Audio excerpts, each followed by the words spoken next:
Olá, pessoal. Bom, então eu separei, como vocês viram lá no final da aula, alguns exercícios relacionados a essa parte de capacitância, que seria mais importante no final dessa parte de propriedades elétricas 2, e eu vou resolver aqui alguns exercícios mais geral, que envolvem os principais conceitos, e depois eu vou passar para dois exercícios que estão naquela lista que eu indiquei para vocês, ok? Alguns conceitos que vão aparecer aqui não apareceram nos slides, então uma extensão aos conceitos que foram passados lá no material, certo? Então vamos começar aqui. Então, são exercícios do capítulo 18, não é? Relacionados aí à parte de capacitância, certo? Então, o que eu quero começar é aqui, que diz a seguinte coisa. Considere um capacitor de placas paralelas que possui 6,45 vezes 10 a menos 4 metro quadrado de área e uma separação entre placas de 2 vezes 10 a menos 3 com um potencial de 10 volts. Se um material que possui constante dielétrica de 6 for posicionado dentro da região entre as placas, determine item B, a magnitude da carga armazenada em cada placa, C, o deslocamento dielétrico, já vou falar o que é esse deslocamento. Bom, então, são alguns parâmetros que estão associados ao capacitor de placas planas e paralelas, ok? Então, as medidas têm que ser dadas em sistema internacional, então aqui eles sempre vão estar em metros, no caso. Deixa eu pegar aqui a caneta. Beleza. Então, a capacitância, a gente viu que ela pode ser calculada lá com a carga pelo potencial, ou ainda dessa forma aqui, envolvendo as placas. Então, C é igual a epsilon, que multiplica a razão A sobre L. A é a área das placas e L é a separação entre elas. Esse E está representado aqui. É o epsilon R vezes o epsilon zero.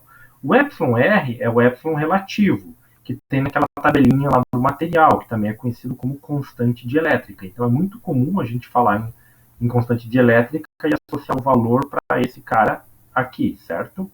Então, toda vez que aparecer o epsilon, esse epsilon desse epsilon relativo pelo epsilon do vácuo. No caso do vácuo, vale 8,85 vezes 10 a menos 12 Faraday por metro, certo? Então esse é o valor do epsilon zero. Isso aqui é um valor constante, ele não muda. Então toda vez que o capacitor estiver vazio, não tiver nenhum material nele, o epsilon que aparece aqui é o epsilon zero. Quando tiver um material, você troca esse epsilon que vai aparecer aqui por esses dois caras aqui, onde o epsilon R é tabelado, o epsilon zero é do vácuo. Então, se você pegar o valor da área, que é 6,45 vezes 10 a menos 24, dividir pelo comprimento, 2 vezes 10 a menos 3, e multiplicar por o valor de epsilon R, que nesse caso agora vai ser o 6, que ele está propondo para a gente, vezes 8,85 vezes 10 a menos 12, vocês vão encontrar 1,71 vezes 10 a menos 11 Faraday. Lembrando que a unidade de capacitância aí é o Faraday. Então, essa é a capacitância para essa situação aqui. Então, você tem as duas placas, você tem o potencial aplicado e você tem o valor da capacitância. Aí no item B, ele quer saber a magnitude da carga armazenada em cada placa.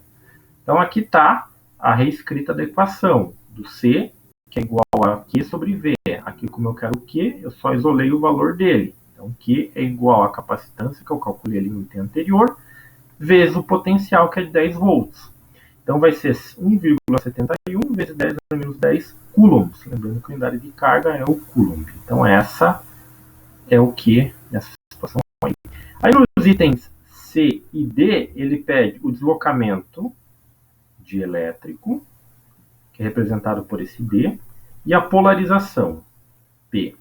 Então, o deslocamento dielétrico, ele é dado em coulomb por metro quadrado, ou seja, ele está associado à questão de carga pela área superficial da placa. Então, toda vez que você falar de deslocamento dielétrico, você vai estar se referindo à quantidade de carga em relação à placa do capacitor.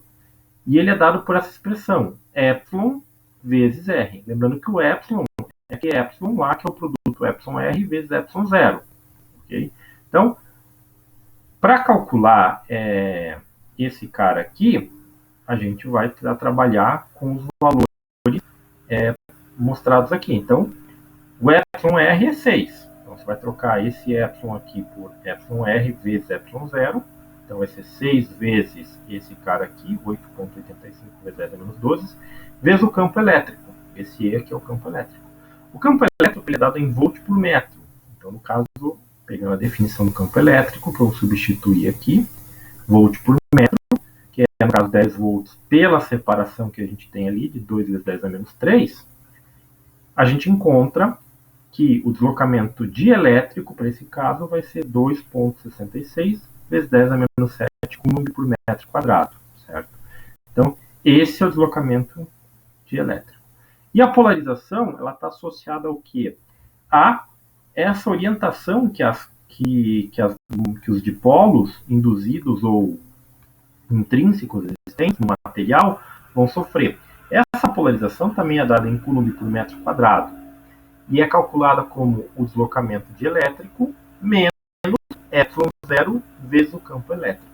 Então, campo elétrico, você troca lá volt por metro, ou já pega o valor que você calculou aqui e substitui aqui o valor do epsilon zero que está dado ali e o valor de D que a gente calculou no item anterior. Então, substituindo esses valores nessa expressão, vocês vão encontrar que a polarização vale 2,22 vezes 10 a menos 7 coulomb por metro quadrado. Ou seja, então, esses são alguns parâmetros envolvidos aí nos cálculos de capacitores. Então, geralmente, carga, capacitância, potencial, separação, área das placas e deslocamento dielétrico e polarização, certo? Então, esses parâmetros estão associados também àquele εr, que é a constante dielétrica, que depende dos materiais que a gente está trabalhando.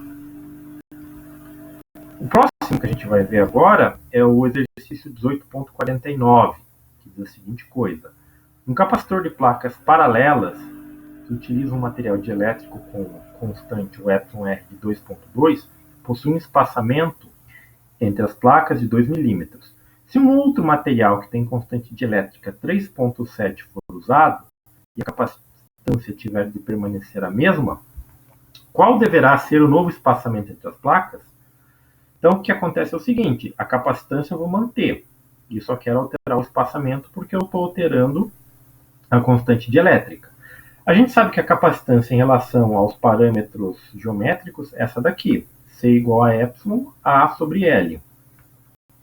Como a única coisa que vai mudar é o espaçamento, porque a área eu não vou mudar, e o valor do epsilon ele já me forneceu os dois valores, e a capacitância tem que ser a mesma, eu posso propor a seguinte coisa, escrever duas equações iguais, como essa daqui, ou seja, C1, que seria a capacitância para o caso 1, com esse cara aqui, e C2, a capacitância nova para esse cara aqui. Então, essa equação vai ficar o C1, que seria esse termo aqui, que vai ser epsilon R1, epsilon 0 A sobre L1, igual a epsilon R2, epsilon 0 A sobre L2. Então, da onde veio esse cara aqui, epsilon R1, epsilon 0, epsilon R2, epsilon 0? Ele vem, vamos voltar aqui no slide anterior, daqui, olha só, lembra a definição dele. O epsilon sozinho é definido como epsilon R vezes epsilon 0. Então, foi feito, foi pegado esta equação aqui e escrito para o caso 1 aqui. Então, epsilon R1, epsilon 0, A sobre L1. E aqui, epsilon R2, epsilon 0, A e L2. Então, o que vai acontecer nessa equação aqui? Por que eu posso igualar uma a outra? Porque a capacitância C é igual nos dois casos. O que vai mudar é o L2, que eu não sei quanto que vale, porque o L2 que vale 2 milímetros, ok? Então, o que vai acontecer? Quais são os termos que eu posso simplificar? O epsilon 0 e a área é o mesmo valor dos dois lados. Como eu vou isolar isso aí depois, eles vão acabar dividindo eles por eles mesmos. Então, eu já posso colocar igual a 1, ok? O epsilon R1 eu tenho, vale 2,2, E o εr2 eu também tenho, vale 3,7. Então, se eu isolar a expressão do L2, que é o que eu quero, eu vou ter uma expressão que vai me determinar L2, que vai ser de 3,36 milímetros. Então, o L2 está aqui embaixo, você pode jogar ele aqui para cima, certo? O εr1 você joga aqui para baixo, e o L1 que está aqui para baixo você joga aqui para cima. Então, a expressão vai ficar L2 igual a εr2 divididos por εr1 vezes L1. E aí, substituindo os valores, pode deixar o L1 em milímetros mesmo, encontra 3,36 milímetros, ok? Então, esse aí é o 18,49. 18,54, ele diz a seguinte coisa. A polarização P de um material dielétrico posicionado entre as placas paralelas de um capacitor deve ser 4 vezes 10 a menos 6 coulomb por metro quadrado. Então, esse é o valor da polarização. Qual deve ser a constante dielétrica se um campo de 10 na quinta volt por metro for aplicado? E qual será o deslocamento dielétrico?